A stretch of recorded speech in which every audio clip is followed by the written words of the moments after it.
recording. Mm.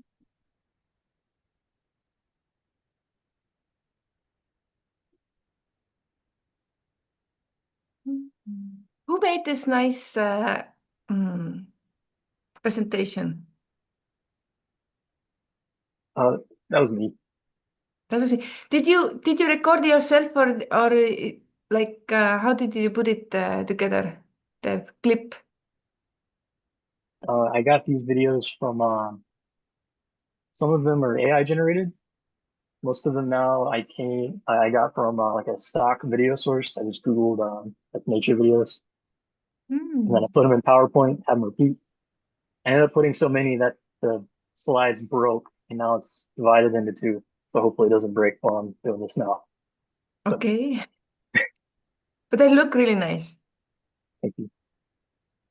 All right. So to begin, 2 minutes of silence where we just try and build some mutual silent understanding.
Right. Thank you for that. And now we come to the first line of text in Line on the Path. This is uh, this is our second meeting, but we never actually got to any of the text from Line on the Path in the last one. It was all quotes from different books that talk about it. So this first one here I'll read, and then if anyone has any comments about it, you're more than welcome to say what's ever on your mind. And it's pretty easy to skip this rule, but I think it's important. And it goes that these rules are written for all disciples. Attend you to them. And Can you can you tell what in other words what does it mean attend you to them? yeah, yeah, that I think that's exactly what it's all about. I don't know if anyone's ever thought about attending to something in their daily lives. Like maybe you have an animal. You've got to attend to that animal to make sure it, has its food and gets to go outside when it needs to. I think it's saying that these rules that follow this, we've got to if we want to make them a force in our lives, think about them throughout the day and then just try and live them. Hmm. Thank you. Yeah, I don't know. It seems hard to me sometimes to come up with examples of attending to things in daily life. I don't know if anyone else has ever thought about attending to something. If you have examples, I think that could help as above, so below,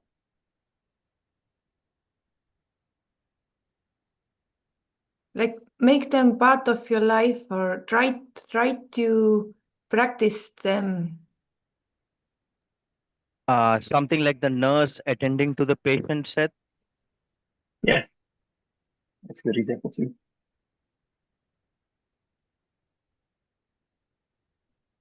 Hopefully the patients will get healthy and leave the nurse. Uh,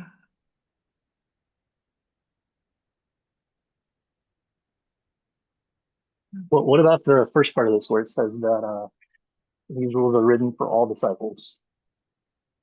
It's not narrowing this down to these rules are written for Theosophists or anything like that. It's for all disciples. It seems to be saying that, I don't know, almost like these are inherent laws that are built within the universe. Does that make you think of anything or make these I rules have value? Yeah, it made me think that these roles are written for all, and these disciples means those who are ready, uh, to consider themselves as a disciple, or at least being, towards that thing. If I see if I'm able to attend them, then maybe I'm worthy of being disciple. that makes sense.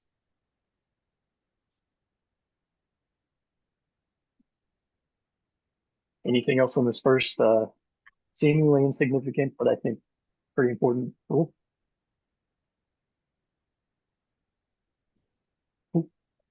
And the following, let me see here, the following two quotes are about the first line we just read by Mabel Collins in different books. Did anyone want to read this first quote here? I can read the first one and yeah. It's okay. Thanks. The whole life in all the consciousnesses is covered by them, the rules of the light of the path. There is not a single thing, however slight or small, which can be done without attention to them. They touch every point of experience, every development of life, and they float the whole with a new meaning and a new passion. The ecstasy of disciple, which transforms all that is sordid and severe into that which is superb and delightful, arises from attention to these rules. Our glorious future. This is from the other book. I was thinking I haven't not read those lines. Yeah, this is from another book. It's a commentary on that.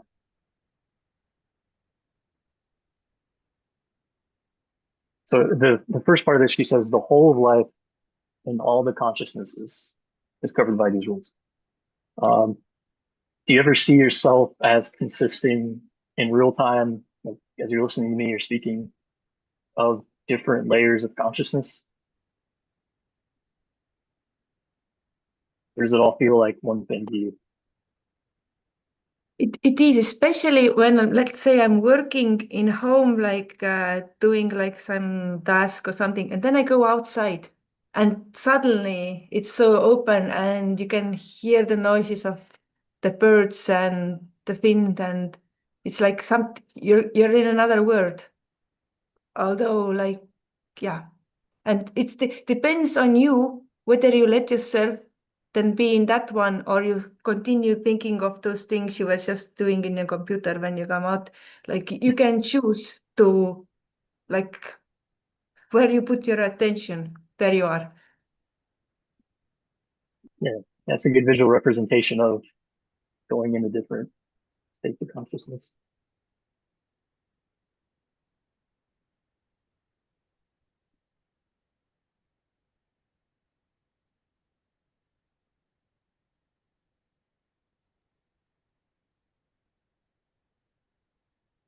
What about this last part of the quote? This last part where it says, the ecstasy of the disciple, which transforms all that is sordid and severe. So everything that's bad is transformed into that which is superb and delightful or good. And that is a side effect of paying attention to these rules. Does that seem possible to you? Does that seem like it doesn't make sense? Could you imagine the worst possible situation on life being transformed into something that is good? What would that look like if it is possible? And how could, attending to these rules cause that to happen?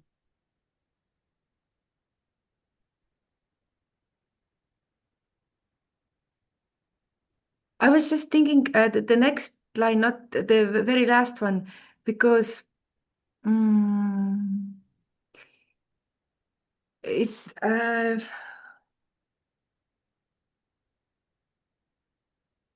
it says they touch every point of experience, every development of life, and they float the whole with the new meaning and new passion. So from Charles just said from the last that first you have love, and then with love you grow will, and with the will you grow wisdom, and then the service comes out of it. So I was thinking, first you must have the love, and then the consciousness, and then how the passion comes out of it. Because where does this ecstasy coming? The ecstasy of disciple. Like I was thinking, you grow ecstasy uh, by that you have you're doing what you know is right, and you got this feeling like, oh, I want to do more. I have this energy. I want to put it into a good use. The ecstasy of the disciple, which transforms all that is sordid and severe. What is sordid? Like Ah, dirty and bad, uh, that kind of connotation. yes, yes. But if you have this wonderful feeling, then yeah, you can transform everything and make it something useful or something meaningful. Yeah, yeah. So it's, first I see your hand is raised. Sorry. Is it your you Yeah, uh-huh. yeah.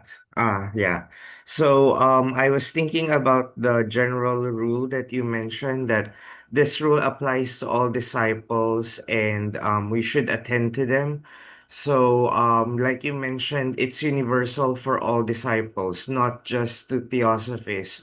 But I think it's also not universal because in Theosophy, right, there's also like stages in our spiritual development. Like there's a path wherein you're in the probationary period before you become a disciple. And then during the path of discipleship, there are also stages, and then you become an initiate before you become an adept, and before you reach the higher stages of evolution. But I think in general, a disciple is somebody who follows a particular discipline, whether it's given to him directly by a master, or whether it's just self-imposed, or whether he studied it in himself or herself, like from a book or something. But you're imposing a specific discipline upon your life. And in this particular discipline, you're trying to create changes in your life which will transform the sordid and the severe. It will transform it into something beautiful. And we can do this by applying these rules. So by applying these rules, we become a disciple because we're following a particular discipline.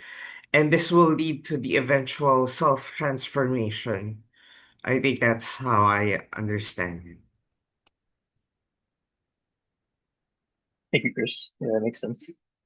The disciples are a very particular audience that is really rooting for. And see, Elena has her hand raised, and then Harry after that. Yeah, to me, okay, what I got from this quote, let's say, is that, okay, so similar to what Christopher just said, that we have to follow some rules which are not even not necessarily what the society asks to us to be, or what we are supposed to do because of our education or something, but what we really feel inside that is correct for us. If we listen to us and we follow what our consciousness inside us tells us, okay, sometimes we can be wrong, we can misinterpret, but I think it's very important to be honest with ourselves every time. And if we are very honest all the time and we follow our own rules, I mean, which are also with some logic, of course, otherwise we are just yeah, we have to follow a certain logic, but we have to listen to ourselves, because we don't have to follow something that just because it's there. We have to listen to ourselves carefully, and everything is about our point of view, how we choose to react to what happened to us or to what we have to face in our lives. So is our attitude, mental attitude toward things that makes us develop that ecstasy that which transforms sordid and severe into superb and what else. Thank you. That's Yeah, that makes sense. And Harry?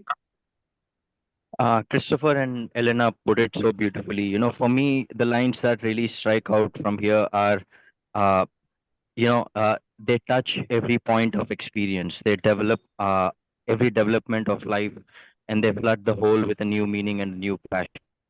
I think for me, I see them as these, uh, either like Chris or Elena said, self-imposed rules. That could be something you have learned from a book or from a person, or something you have come up with yourself. Or I would also see them as these value systems, like, these value systems that seep into every action, or they become your perspective of life. Lastly, it reminds me of one quote again, which I saw in the movie John Wick. He says, "How we do anything is how we do everything." So I think these value systems become a part of your essence in whatever you do. Thank you. true. I like the quote of an action movie, flying the wild path. Pretty cool. Did anyone have anything else on this quote? Go to the next one. And if anyone's willing to read this, you can. Okay, I can read it. Thank you. Sorry. Okay. The habit has to be acquired of undertaking nothing, however small or large, or performing no act, whether simple or great, without reference to these rules. It will soon be found that all undertakings and all acts come definitely under one or another of them, and the way of action is dictated inexorably and unmistakably. Attention to this dictation gives to the disciple new power and new insight. Confirmed attention takes the disciple into the inner meanings of life and the profound abysses of experience.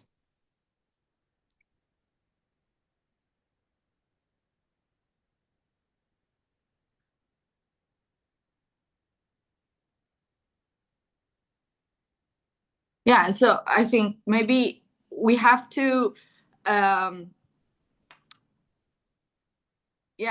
stick on what is needed, and without just overdoing or underdoing, and getting properly what we are doing, and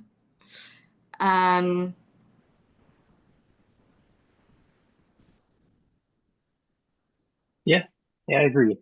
This this makes me think of so Krishnamurti is always telling us to not work with the mind, to go beyond the mind. And this quote is kind of saying the opposite: work with the mind, thinking these things constantly. So there's a bit of a contradiction there. Yeah, Chris, you have your hand raised? Regarding this quote, I think it's telling us that once we decide to undertake this discipline, once we decide that we want to be a disciple, we will try to live our lives based on these rules. And then we will soon discover that everything in our lives, whether small or big, they're affected by these rules. So we might think that something is insignificant, a decision is totally unrelated to our spirituality. But I think this quote is telling us that as we delve deeper into trying to live our lives based on these rules, it will come to a realization that everything we do, everything we decide upon, will be based upon how we apply these rules in our lives moving forward.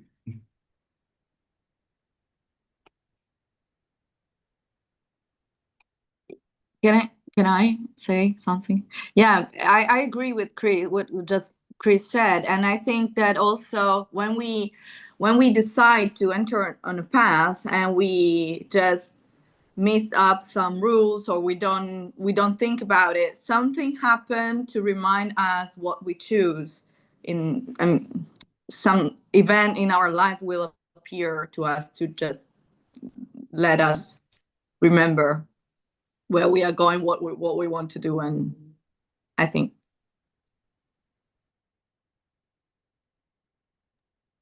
Sorry, I just wanted to add on what Seth mentioned, that it appears to be contradictory with what Krishnamurti is saying.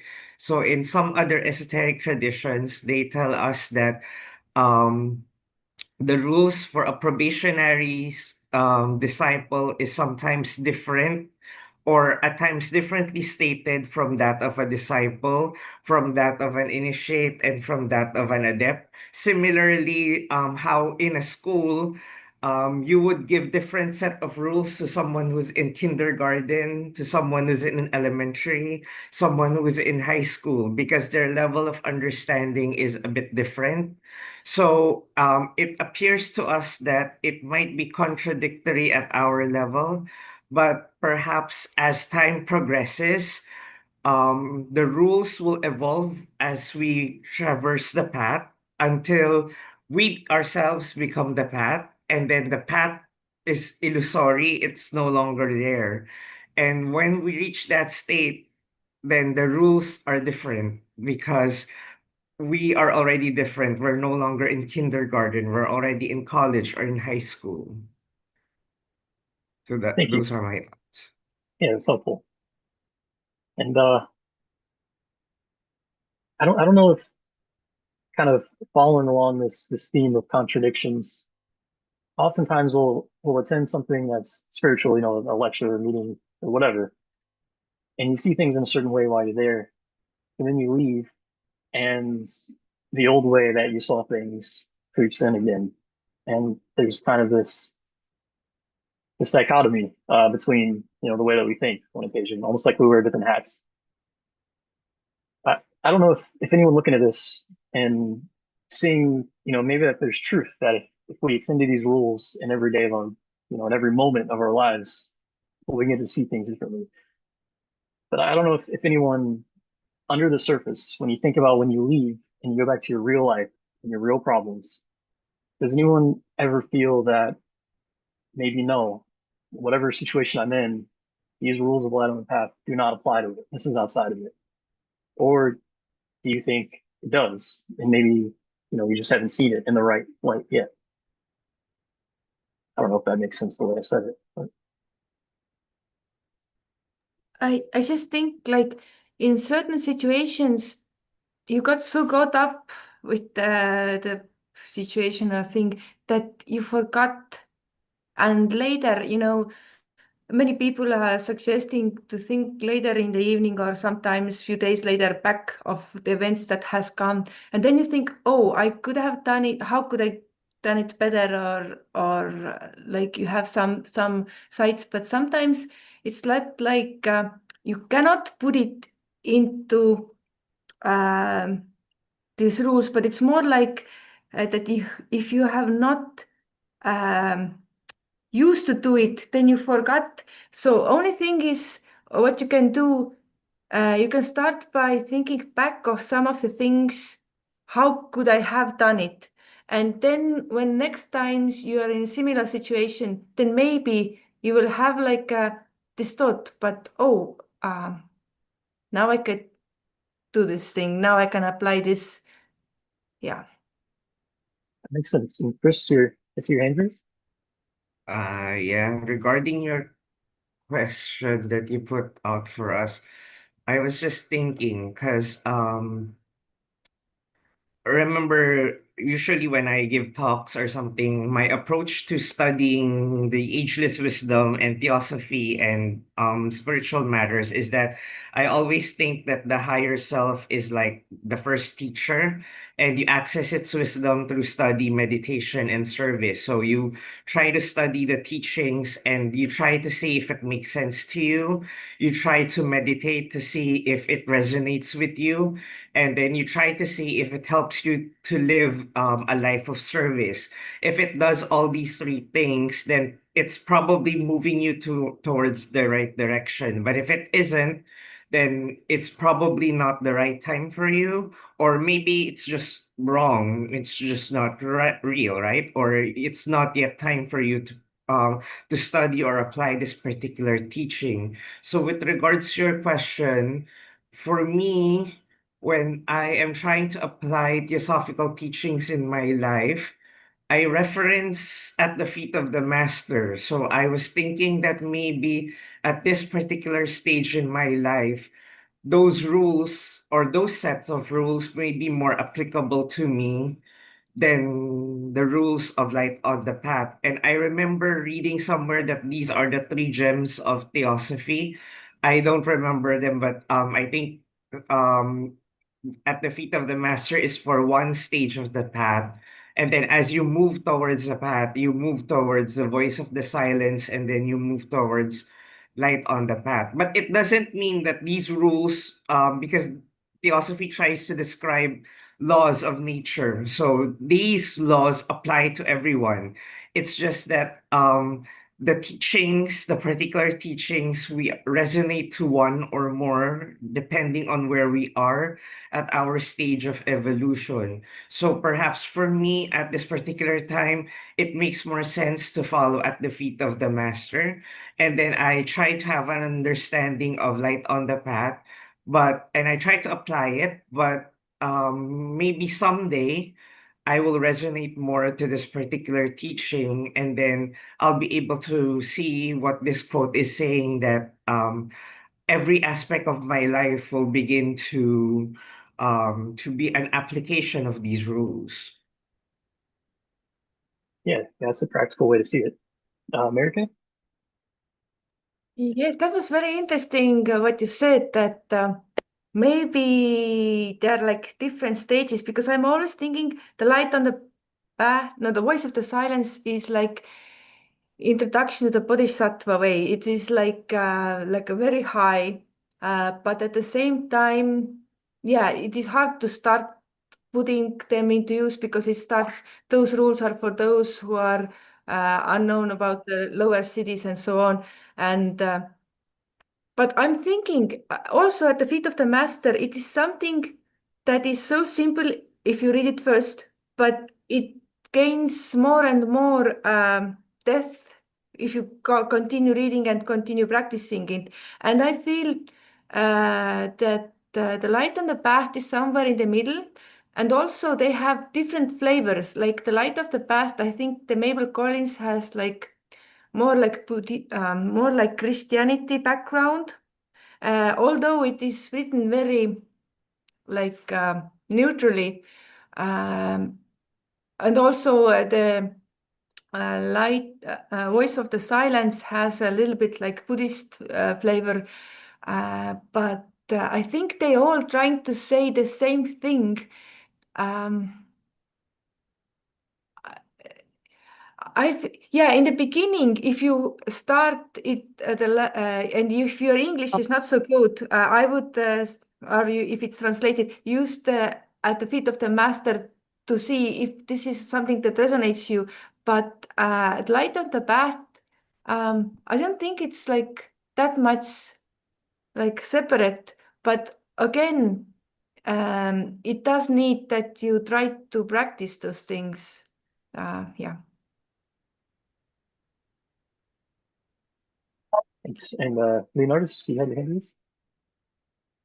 Yeah, thank you for the question. Really, like it reminded me at the beginning, especially, and all throughout now, that when I try to apply theosophy, what I learned from the teachings into work, especially, or in my own family, work when there is a business rules, when there are the culture of work and the contracts, then like I try to weave in theosophy into it, and I find it to be almost impossible in the beginning.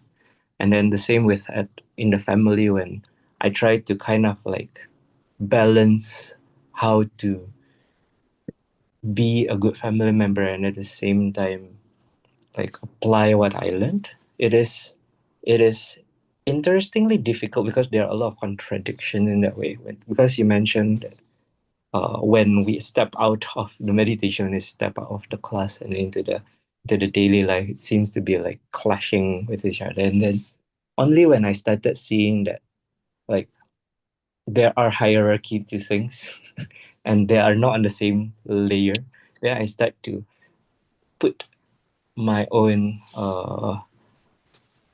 understanding of the hierarchy, that I should be a theosophist first before I work. So I work as a theosophist. Then it started making sense that, oh, okay, then I wouldn't do what I don't believe is true. And if my work is really just totally clashing with what I understand to be true, then maybe there's a sign for me to not continue a certain practice, or maybe it's not the right place for me anymore, like, time to move on. Same way in the family. Before I'm a son to my parents, I am as much as possible what I understand to be a good theosophist. Then I become the son from what I understand. So then like kind of like this idea of that everything is actually one and the same thing is quite nicely put in that question. Thank you. Yeah, no, thank you for your thoughts. Harry?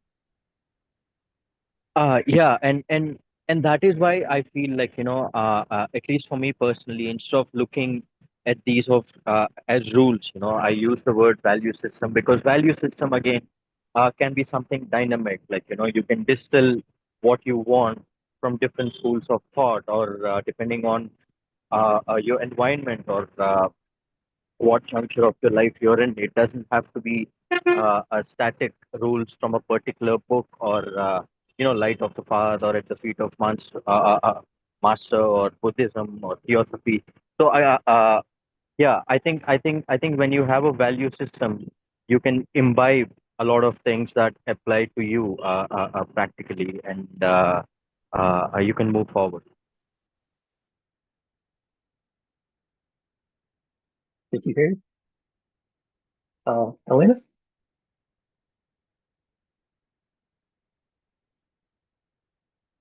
Oh, I see you put your hand down. Thierry, you're muted. We can't hear you. Sorry. Okay, going back to what we were saying before about the levels and what comes before and what comes next.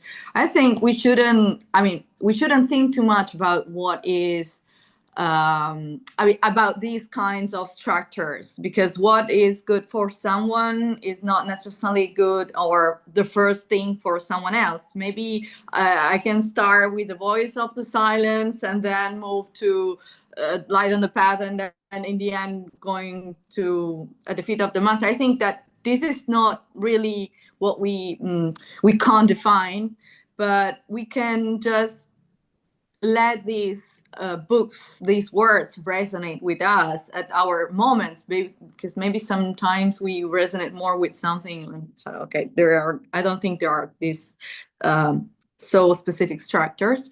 And I wanted to say something else, but now I can't remember. Maybe I'll tell you later. I'll remember.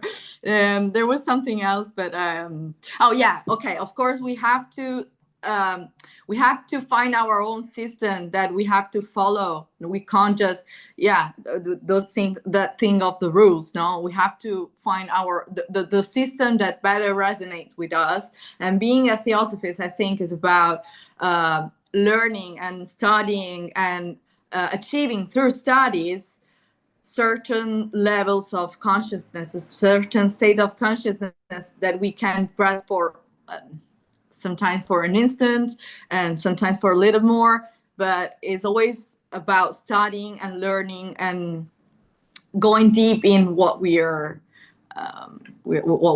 dealing with. Yeah.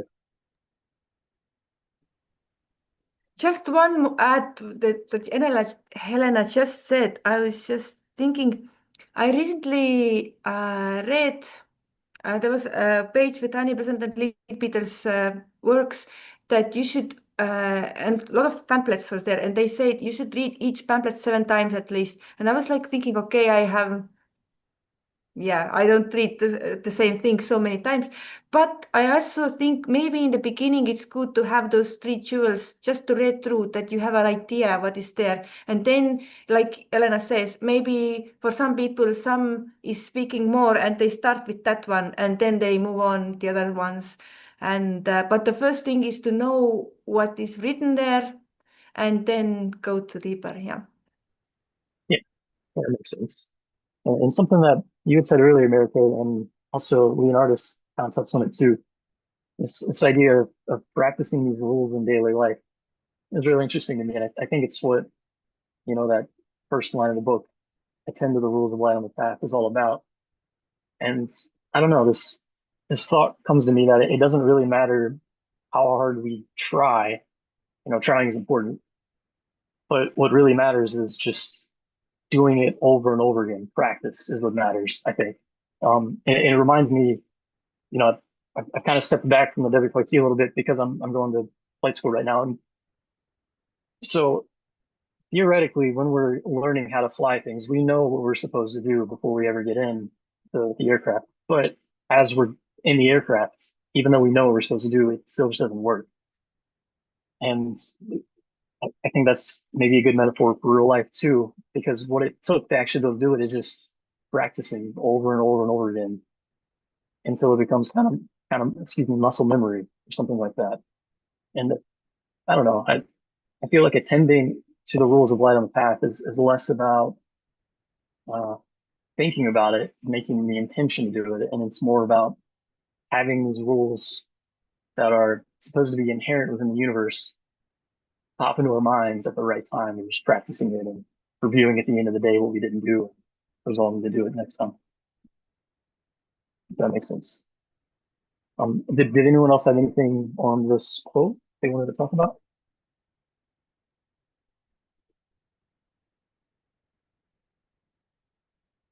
Right, and this one here is short. I can read it. It's before the eyes can see, they must be incapable of tears. And this is the first actual rule of light on the path. So there's these 4 unnumbered rules at the beginning of the book, and it takes about 30 seconds to read them. But it's said in a lot of places later on that Mabel Collins writes that these first 4 rules encapsulate all of the other 64, I think, rules in the rest of the book.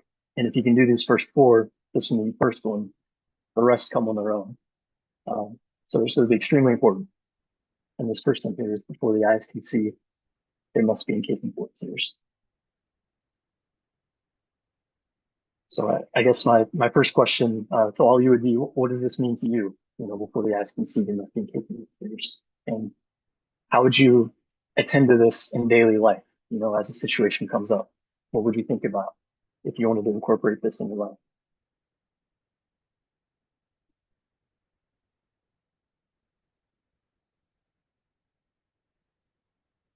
Chris first. Okay. My understanding of this particular line or this particular rule is that for us who are studying life, we need to develop objectivity because we need to be able to see things as they are. So, for example, if you're Christian, you tend to think of things that are Christian in a good light. But if you see something like from a Buddhist perspective or from a Hindu perspective, but you're not able to achieve that objectivity, you will always think that the Buddhist is always inferior or the Hindu is always inferior. But in truth, they could be just talking about the same thing. They're just using different symbols. They could just be using different words or terminologies. And then sometimes, for example, in politics, if you're pro this particular candidate, you only see the good in this particular candidate, and you always support him for whatever plans or objectives or whatever projects he has. And if you don't support a particular politician, for example, you always look at him at a particular bad light. But in general, most people are not wholly good, they're not wholly evil, they're usually somewhere in between. So if we're trying to see things as objectively as we can, we have to be able to see both the good and the bad qualities, and then will be able to make a more informed decision because we're able to see things as clearly as we can. I remember back in college, when I was attending some of the, because I used to write for our school newspaper. So I remember attending some journalism class, and they said that no human is can be like 100% objective. We're always conditioned by our thoughts, by our memories, by how we were brought up. But we can always try to be as objective as we can. Of course, Theosophy doesn't seem to agree because it does allude to certain stages wherein we are able to see things as they are, or there are people who are able to see things as they are. It just takes time and it takes spiritual maturity to develop it. So I think this one is telling us that in our daily lives, we have to try to be as objective as we can so that what we're seeing doesn't affect us emotionally and we're able to see things as objectively as we can. Yeah, something similar is what I was thinking also. I think that what the meaning of this quote. So before the eyes can see, so before we can truly understand life and what is going on around us, they must be incapable of tears. So we have to be able to overcome our emotions and our likes and dislikes, and in order to see things more objectively. Yeah, basically. Yeah. Yeah, Terry? Yeah, for me, it's very difficult to come to terms with it. It's always happened in particular with teachings of JK. I feel humans are emotional beings. Like, I feel one of the greatest strengths or something that humans have specifically carried from our earlier whatever evolutionary lines is this ability to empathize, like this ability to put ourselves in somebody else's shoes. So for me, yeah, this quote, it's very tricky, it's very difficult to understand. Yeah, because I feel the capacity to have tears is actually a gift, that makes humans human. Yeah. No, I agree. And in I one of these agree. quotes later on, it says exactly that, that we have to be able to cry. Even if someone is a master, they're still able to have tears for these things. And it's not literal tears that we're incapable of, or else we essentially become a monster.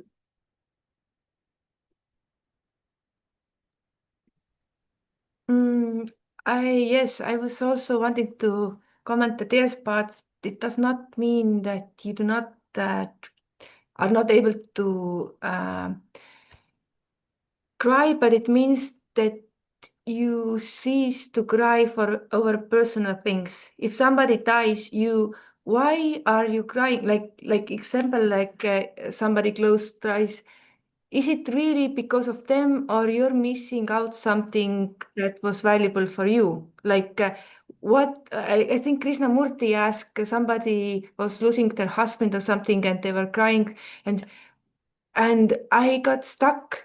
If you really honestly answered, why are you crying? Are you crying for yourself because you're losing or you feel bad, or you crying for this other person? Like if I'm looking a movie and I see some touching thing and I'm crying over that,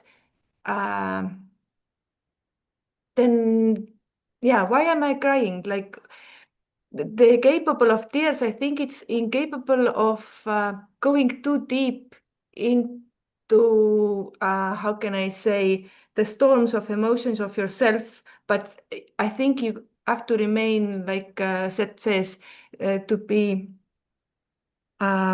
sensitive about others. If you see others suffering, then I think it is important that you are like vulnerable, that you will not become a stone and incapable of tears on that situation. I do not mean like literal tears, but like that you can feel, and then you're able to do something about it and help them. Yeah.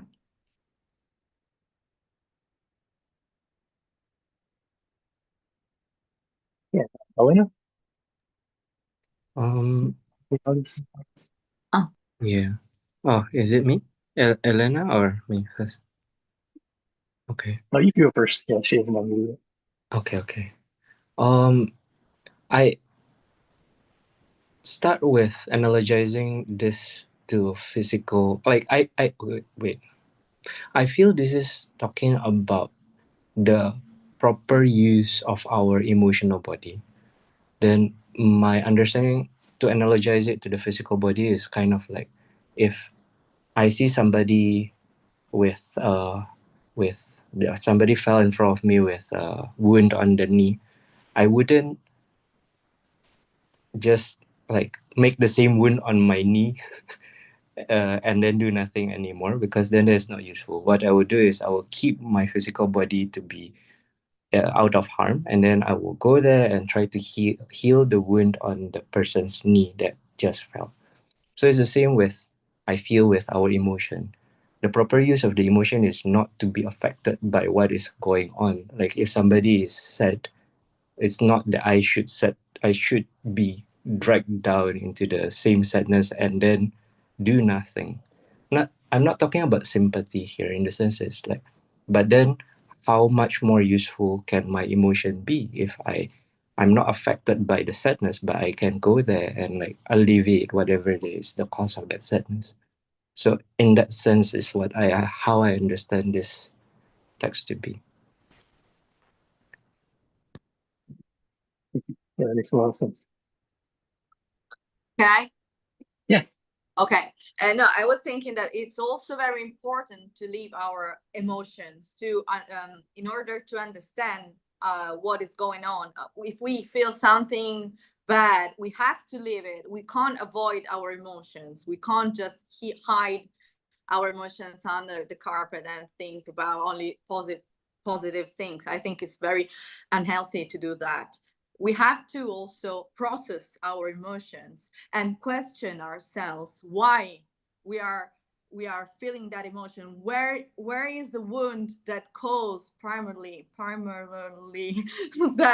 that emotion? Because I think everything we feel, everything we experience in our life is linked to something we experienced in the past. It could be also our past life, not necessarily our childhood, or we have wounds that has been created in our life, and we keep repeating some patterns that we have to face and recognize in order to overcome it. Because first of all, but we have to live it. We have to analyze, to stay in that emotion also. Of course, not attaching to that emotion, just stay in that emotion to understand what is going on and question ourselves.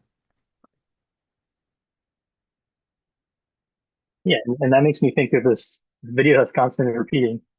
When we feel those emotions, it can be considered the clouds blocking the sun. But if, like you said, we try and look at them and see them as they really are, maybe we can lift our perspective above them and see the sun again.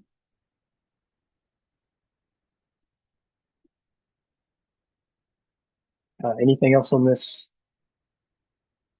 short line? Yeah, and something else.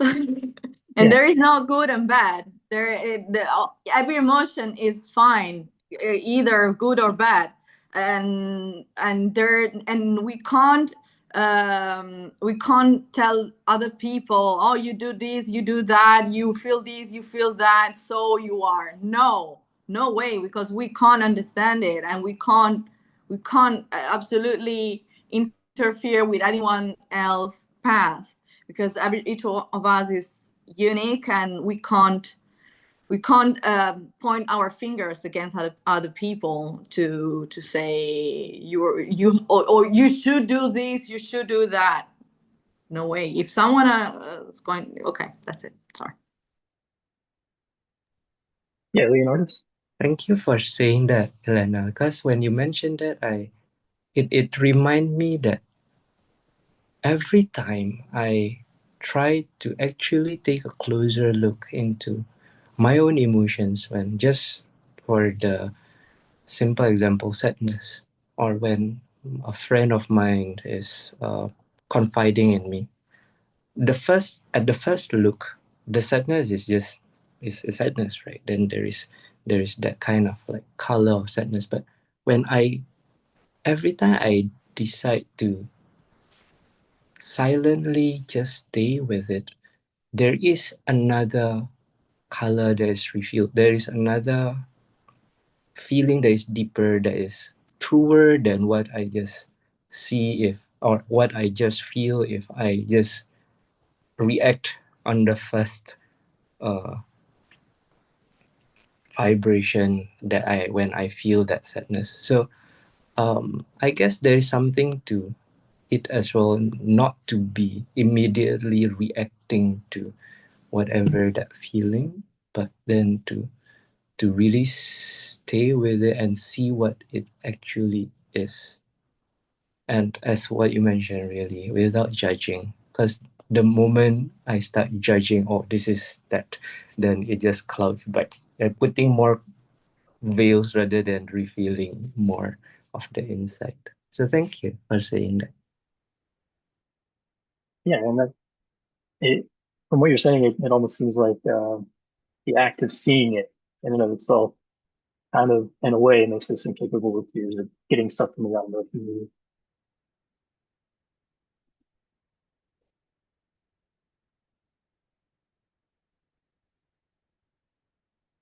Would anyone want to read this next quote? I could read it if you. Yeah. The opening sentences of Light on the Path are the far cry from beyond the incarnations to those who are struggling in them. While man is embodied, he is incapable of apprehending the state which is indicated by these sentences, for he is actually passing through the veil of tears. He is subject to pain. He is unable to live without causing pain, and it is by the power of living heart that he attains complete experience and unites himself consciously with the whole. Thank you. My first question reading this would be, what does it mean to know that these rules are calling out to us from beyond the incarnations, if anything? Say someone is evolved past being human, now no more than human, and these rules are in a way written by them to help us also get there. What does that mean to us here now?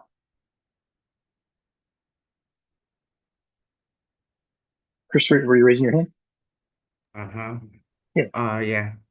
Well, regarding your question, because the sentences are, well, it appears to us that it's not humanly possible, right? Like, for example, in the first rule, I said it's about being objective. And then I remember that from a journalism class, I was told that it's almost impossible for a human being to be absolutely 100% objective in viewing things because we're always conditioned somewhere somehow.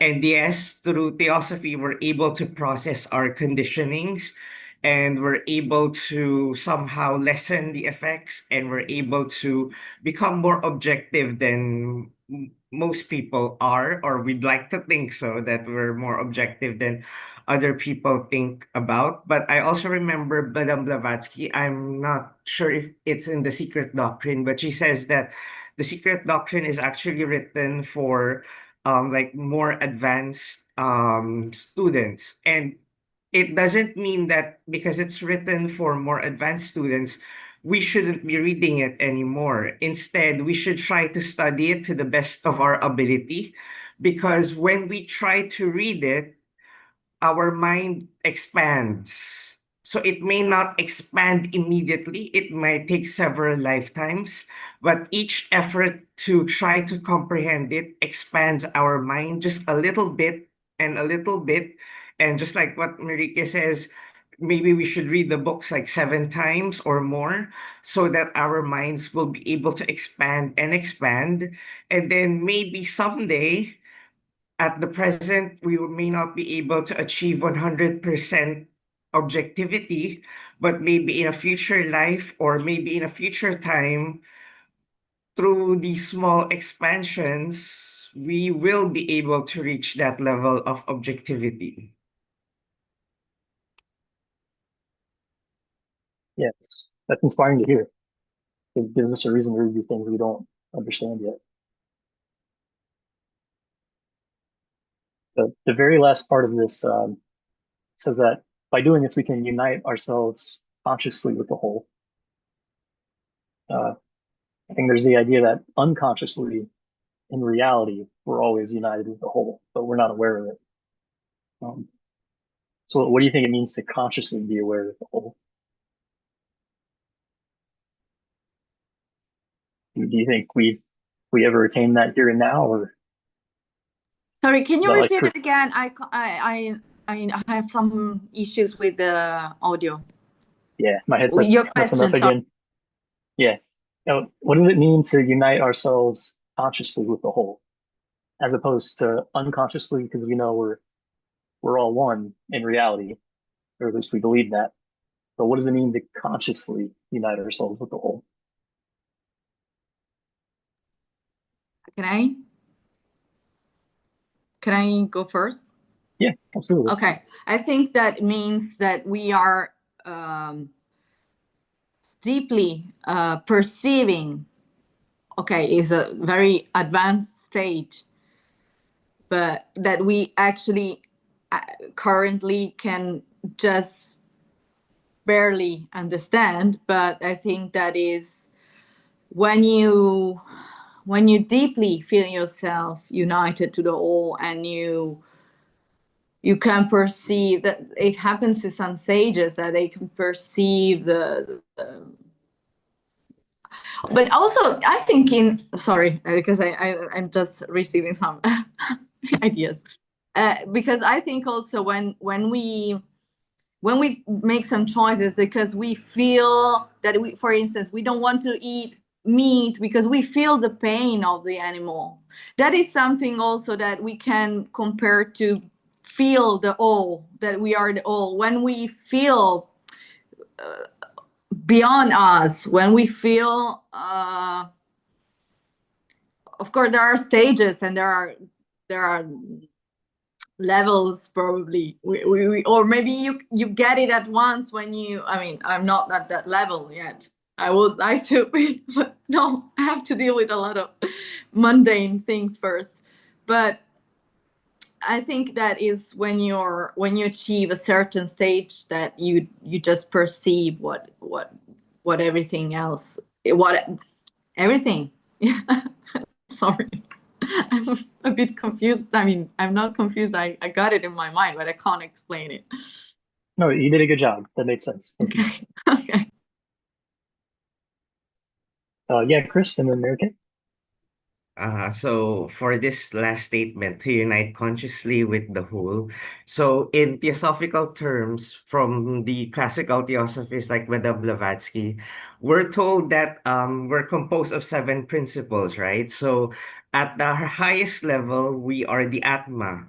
And the Atma is defined as the one spirit that's behind all forms. So unconsciously, yes, we are all one with everything else.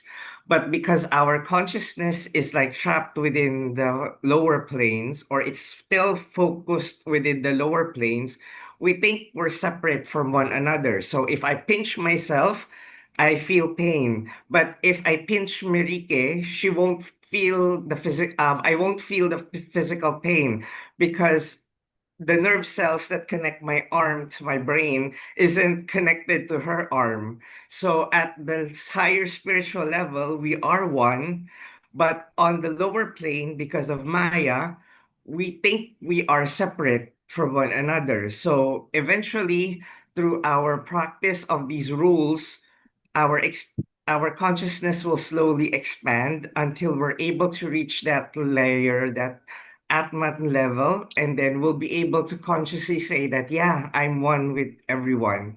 Um, I just suddenly also remembered there's a book by Lawrence Leshan. I think it's called How to Meditate. And according to him, he's a psychologist. He says that sometimes there are mystics who are like they're beginners in meditation, or they just studied it like abruptly, or they didn't have any idea, but they started the practice, and then suddenly they had like a mystical experience. They immediately had an experience with the whole. So in theosophical understanding, we know that this is because sometimes we already made it in the past, in some past life, and we're karmically entitled to reach that state. It's just that in this lifetime, we didn't start early, but we were already worthy of that because of the karma that we have already accumulated in the past life.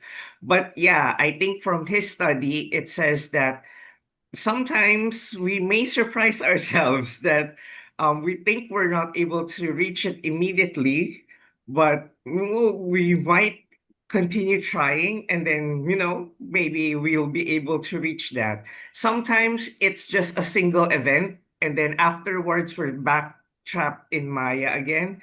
But sometimes when we experience it, it becomes like a life-changing event, and you become like Krishnamurti, you become transcended or something like that. So maybe we should also like underestimate ourselves as well. Maybe if we just keep on trying, that expansion can happen. It doesn't necessarily have to take like in hundreds of lifetimes. Maybe it can happen in a few, or it can happen like immediately, depending on the karma that we have accumulated in our previous lives. Thank you, Chris. Mary Kay? Thank you. That was really, really nice. That before the consciousness that unites himself with the whole, I just go a little bit back, saying what Elena mentioned also, to be unable to live without causing pain. That, like, yeah, that you you can't live by causing pain, because if you, yeah, understand that this part of the sentence. So the animals, yes, but that you live so purely, like so ethically, that it happens like this is like a norm for you, and then only by then you start have the possibility to feel it by heart, and the consciousness that unites the whole. I am thinking about those universal prayer, oh hidden light, life that's as in every atom that you could ever imagine. Oh hidden light, light as a like prana in every creature, in living being. Oh hidden love. This is like that covers everybody. And then may each who know himself as one with thee know that one with every other. This is, I think, the atmic level, the consciousness of all. I think this is, sometimes I read and I'm thinking, this is at the like different planes. And the last one is like this atmic plane, the consciousness of all.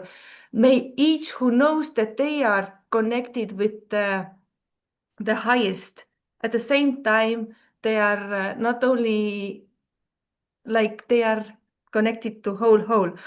Yeah. this was the thought that came to me. Yeah, thank you. Leonardus and Harry, I don't know if you wanted to say anything. No worries if you don't. I think Yeah, Leonardo is not here anymore. I can do after. Leonardus left this. Oh, he left. I think he left. Yeah. Okay. Oh, okay. I just wanted to like give a quick example. When Christopher brought I think it was Christopher brought up the example of if you pinch yourself, somebody else wouldn't feel the same pain. Just an example from Ramana Maharshi's books. There was this example of one day there were robbers who came into his ashram and who started hitting other people, like his disciples, but then the wounds showed up on Ramana Maharshi's body. Again, there's a little scientific thing also to this, where it's proven that humans actually have these little neurons called mirror neurons. So sometimes when you see somebody eating or when you see somebody injured, it's not of that level that you feel the same pain, but there are the same neurons that fire up in your brain also, and they exist in some on some level in apes also, but it's humans that have them to the most significant level. So empathy actually also has a scientific a basis. So sometimes I think of it, maybe people like Ramana, like to literally have the wound of a devotee getting beaten by a stick or something. I think maybe these people, and even JK in his diaries, he talks about how he's walking in the valley, and then he looks at a leaf, and then he suddenly feels as if he is the leaf, in the breeze, and he looks at the sky and he feels like he is that blue sky and things like that. I think maybe, again, this is something I personally feel, maybe there are these enlightened beings who just tap into that neurons or empathy neurons so much that they can actually feel, they are one with everything else, and they're one with that acorn, like JK talks about, or something like that.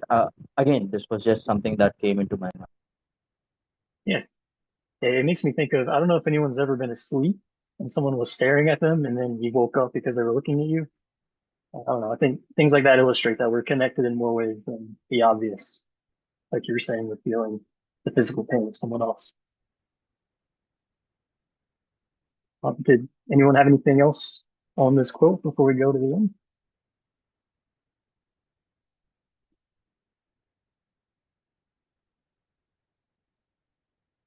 All right.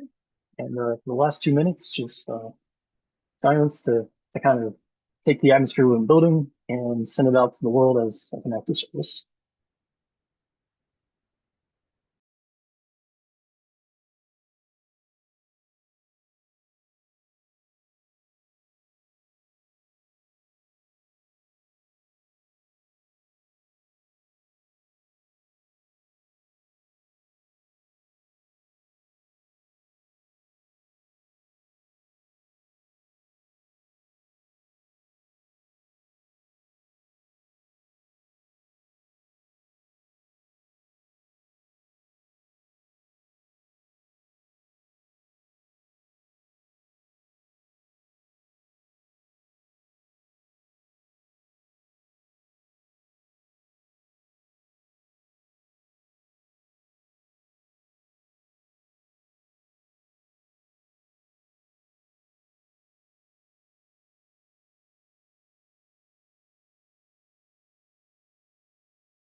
I just want to say thank you everyone for being here and sharing your thoughts and your experience. It means a lot. Hope you have a really good week.